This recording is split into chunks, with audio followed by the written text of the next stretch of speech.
राधे राधे। मित्रों, इस वर्ष कामिका एकादशी का व्रत 21 जुलाई दिन सोमवार को रखा जाएगा। प्रतिवर्ष यह एकादशी श्रावण मास के कृष्ण पक्ष की 11वीं तिथि पर पड़ती है। मान्यता अनुसार इस एकादशी की पौराणिक कथा पढ़ने या सुनने मात्र से वाजपेयी यज्ञ का फल प्राप्त होता है। यह एकादशी स्वर्ग लोक में महान पुण्य फल देने वाली मानी गई है। कहा जाता है, जो मनुष्य पूर्ण श्रद्धा के साथ इस एकादशी व्रत की कथा को सुनता है, उसके समस्त पाप नष्ट होकर वह मोक्ष को प्राप्त होता है। इस दिन माँ तुलसी की पूजा करना अनिवार्य है, उससे बहुत ही लाभ मिलता है।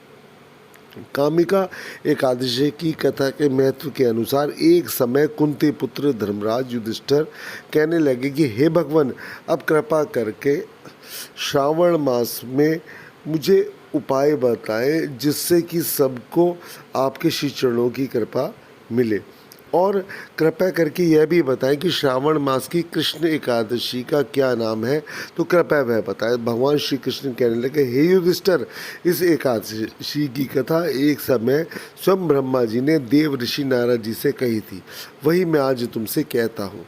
ध्यानपूर्वक सुने।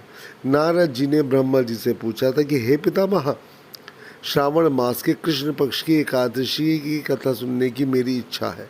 इसका क्या नाम है, क्या विधि है और इसका महात्म्य क्या है, कृपया मुझे बताएं। नारद जी के वचन सुनकर ब्रह्मा जी ने कहा, हे नारद, लोगों के हित के लिए तुमने बहुत ही सुंदर प्रश्न किया है। श्रावण मास की कृष्ण एकादशी का नाम कामिका है। इसके सुनने मात्र से वाजपेयी यज्ञ का फल मिलता है। इस दिन शंख चक्र गदाधारी विष्णु भगवान का पूजन होता है, जिनके नाम है श्रीधर, हरि, विष्णु, माधव, मधुसूदन। उनकी पूजा करने से जो फल प्राप्त होता है वह सुनो। जो फल गंगा, काशी, नैमिषारण्य और पुष्कर स्थान से मिलता है वह भगवान विष्णु के पूजन से मिलता है, और जो फल सूर्य व चंद्र ग्रहण पर कुरुक्षेत्र और काशी में स्नान करने से, समुद्र वन सहित पृथ्वी दान करने से और सिंह राशि के गुरु में गोदावरी तथा गंडकी नदी में स्नान करने से प्राप्त नहीं होता, वह भगवान विष्णु के पूजन से प्राप्त होता है।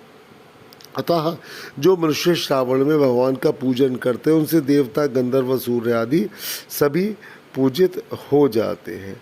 और इस दिन तुलसी जी का भी आपको पूजन करना चाहिए। कथा इस प्रकार है। कामिका एकादशी की पौराणिक कथा के अनुसार प्राचीन काल में एक ठाकुर जी थे।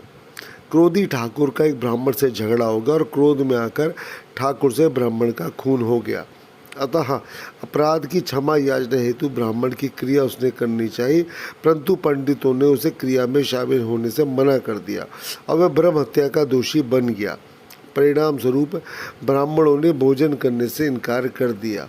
तब उन्होंने एक मुनि से निवेदन किया, हे प्रभु, मेरा पाप कैसे दूर हो सकता है। इस पर मुनि ने उसे कामिका एकादशी का व्रत करने की प्रेरणा दी। ठाकुर ने वैसे ही किया जैसा मुनि ने उसे करने को कहा था। जब रात्रि में भगवान की मूर्ति के पास वह शयन कर रहा था, तभी उसे स्वप्न में प्रभु ने दर्शन देते और उसके पापों को दूर करके उसे क्षमादान देते हैं।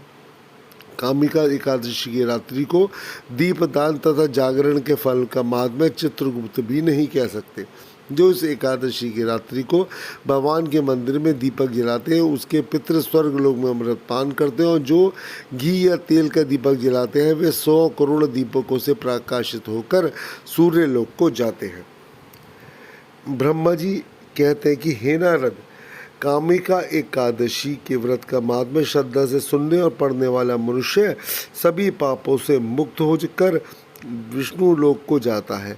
ब्रह्म हत्या तथा भ्रूण हत्या आदि पापों को नष्ट करने वाली इस एकादशी का व्रत मनुष्य को यत्न करके भी करना चाहिए, और उसके उपरांत श्रद्धा से कामिका एकादशी का व्रत करके रात्रि जागरण करके अगले दिन द्वादशी को पारण करता है। इससे उसके समस्त पाप नष्ट हो जाते हैं। राधे राधे राधे राधे। श्री कृष्ण गोविंद हरे मुरारी, हे नाथ नारायण वासुदेवाय। हरे कृष्ण कृष्ण कृष्ण हरे हरे, हरे राम राम राम हरे हरे, हरे राम राम राम हरे हरे। हरे कृष्ण कृष्ण कृष्ण हरे हरे, राधे राधे राधे राधे, कृष्ण कृष्ण कृष्ण कृष्ण हरे हरे, राधे राधे राधे राधे, राधे।